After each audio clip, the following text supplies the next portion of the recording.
কোণঠাসা হয়ে পড়ছেন ট্রাম্প, বিপদে হাত ছেড়ে দিচ্ছে বন্ধুরা। যুক্তরাষ্ট্র ও ইসরায়েলের যৌথ সামরিক অভিযানের মুখে শক্ত জবাব দিয়ে চলেছে ইরান।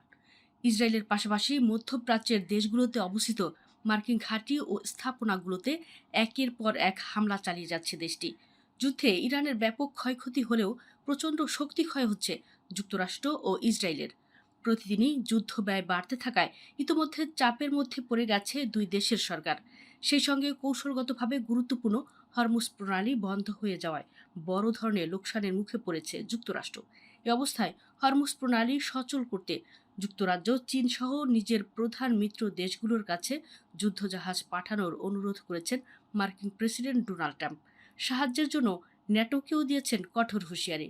কিন্তু বিপদের এই মুহূর্তে কারো কাছ থেকেই কোনো সাড়া পাচ্ছেন না ট্রাম্প। ইসরায়েলের উস্কানিতে সাড়া দিয়ে এক প্রকার কোণঠাসা হয়ে পড়েছেন মার্কিন প্রেসিডেন্ট। নিজের মিত্রদের সতর্ক করে মার্কিন প্রেসিডেন্ট ডোনাল্ড ট্রাম্প বলেছেন, যুক্তরাজ্য সহ মিত্র দেশগুলো যদি এই অঞ্চলে সামরিক সহায়তা প্রদান না করে তাহলে পশ্চিমা সামরিক জোট ন্যাটোর ভবিষ্যৎ ঝুঁকির মুখে পড়তে পারে। ট্রাম্পের এমন হুমকির পর ব্রিটিশ প্রধানমন্ত্রী কিয়ার স্টারমার বলেছেন, ওই অঞ্চলে অবস্থানরত ব্রিটিশ নাগরিকদের সুরক্ষা নিশ্চিত এবং নিজেদের ও মিত্রদের রক্ষায় প্রয়োজনীয় পদক্ষেপ গ্রহণ করাই যুক্তরাজ্যের প্রধান অগ্রাধিকার। তিনি আরও বলেছেন, ব্রিটেন নিজেকে কোনো ব্যাপক সংঘাতের অংশ হতে দেবে না এবং ওই অঞ্চলের নিরাপত্তা ও স্থিতিশীলতা ফিরিয়ে আনতে একটি দ্রুত সমাধানের লক্ষ্যে কাজ চালিয়ে যাবে। অবশ্য যুদ্ধের শুরু থেকেই ট্রাম্প ও স্টারমারের মধ্যে উত্তেজনা বিরাজ করছে।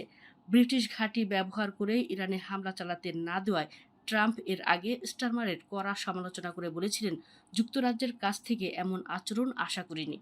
টেলিফোন আলাপে দুই নেতা প্রণালী সচল করার গুরুত্ব নিয়ে কথা বলেছেন, কিন্তু সামরিক সহায়তার বিষয়ে বরফ গলেনি। ইরান যুদ্ধকে যুক্তরাষ্ট্র ও ইসরায়েলের নেতৃত্বাধীন যুদ্ধ আখ্যা দিয়ে এতে জড়াতে অস্বীকৃতি জানিয়েছে ফ্রান্সও। যুদ্ধে জড়াতে ট্রাম্পকে আহ্বান না করে দিয়েছে জার্মানিও। এমনকি বিশ্বের জ্বালানি সরবরাহের গুরুত্বপূর্ণ পথ হরমুজ প্রণালী সামরিক শক্তি দিয়ে খোলা রাখার প্রক্রিয়াও যুক্ত হবে না বলে জানিয়ে দিয়েছে দেশটি।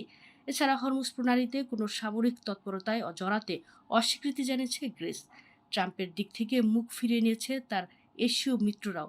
দক্ষিণ কোরিয়া জানিয়েছে তারা ওয়াশিংটনের সাথে পরামর্শ অব্যাহত রেখেছে এবং সতর্ক পর্যালোচনার পরে সিদ্ধান্ত নেবে। যুক্তরাষ্ট্রের অন্যতম দুই প্রধান মিত্র জাপান এবং অস্ট্রেলিয়া জানিয়েছে বাণিজ্যিক জাহাজকে পাহারা দিয়ে পার করানোর কোনো পরিকল্পনা তাদের নেই। উল্লেখ্য, ইরানের পরমাণু প্রকল্প নিয়ে গত 6 ফেব্রুয়ারি থেকে 27 ফেব্রুয়ারি পর্যন্ত 21 দিন ধরে সংলাপ চলে তেহরান এবং ওয়াশিংটনের মধ্যে। 27 ফেব্রুয়ারি কোনো প্রকার সমঝোতা চুক্তি ছাড়াই শেষ হয় সেই সংলাপ। এর জেরে পরদিন 28 ফেব্রুয়ারি ইরানে অপারেশন এপিক ফিউরি শুরু করে যুক্তরাষ্ট্রের সামরিক বাহিনী। ওয়াশিংটনের সঙ্গে তাল মিলিয়ে একই সময় ইরানের সামরিক অভিযান অপারেশন রোয়ারিং লায়ন শুরু করে ইসরায়েলও।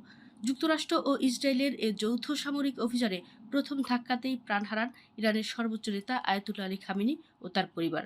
সেই সঙ্গে হত্যা করা হয় ইরানের সেনাবাহিনীর শীর্ষস্থানীয় কয়েকজন কমান্ডারকেও।